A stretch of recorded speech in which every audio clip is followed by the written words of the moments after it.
All right, what's up, guys? Hope everyone's having a good night. So today or tonight, I'm making my presentation on how to shoot a basketball the textbook way.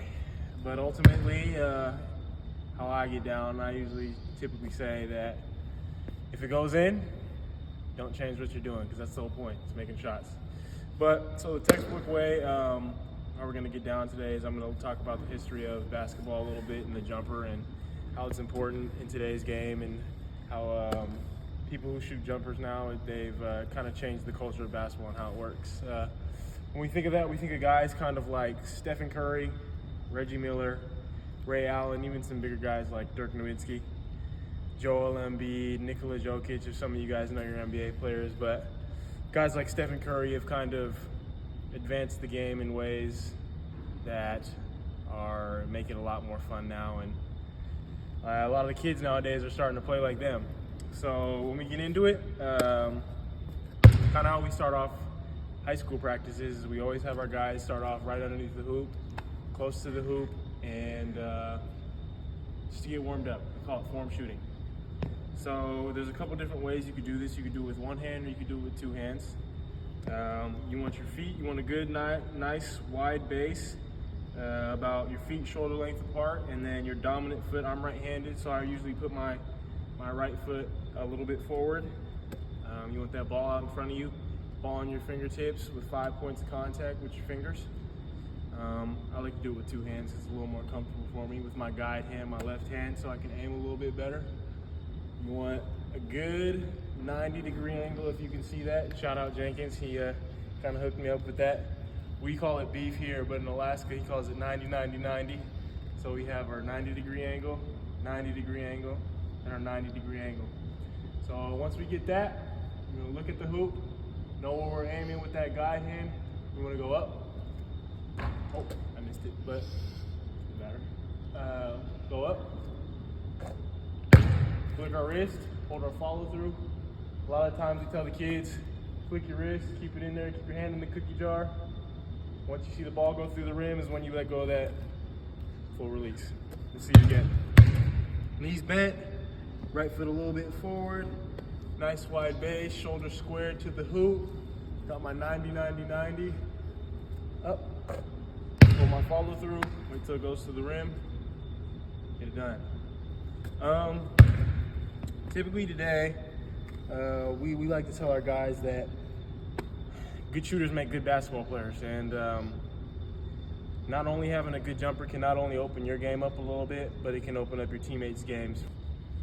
Okay, so to continue on with the presentation, I'm going to continue on with going over form shooting. So we have our guys, we went over our base, our right foot in front, because my dominant hand is my dominant foot as well.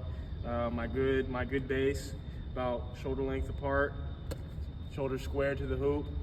Get my shot in, pull my follow through until it goes to the rim.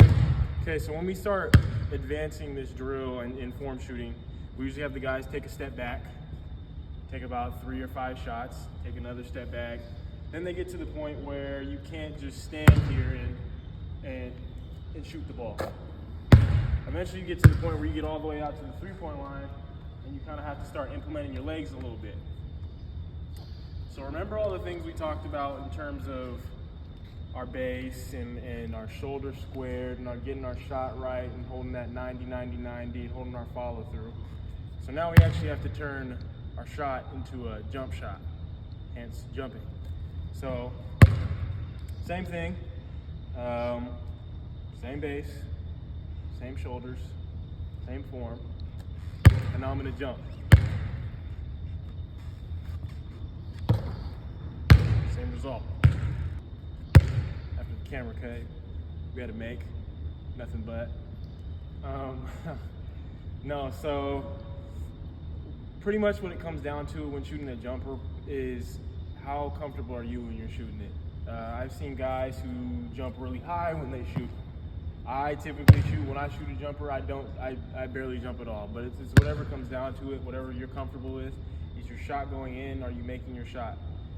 As you get further along in basketball and you get further along in your careers, there's little things that you can tweak here and there, and you'll be around guys when you get to different levels of basketball, and and they'll be able to critique your game and help you out with certain things if you know, that firefighting thing doesn't work out for you and you decide to pick up a little sport called basketball.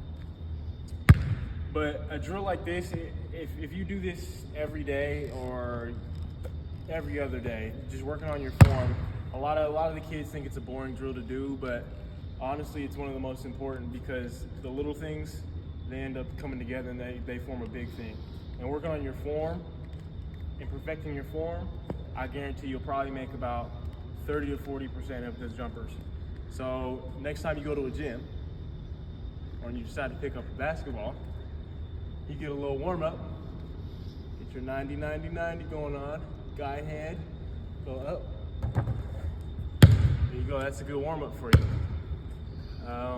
There's not a lot much I can say other than that, but hope you guys enjoyed my presentation of how to shoot a jumper the right way.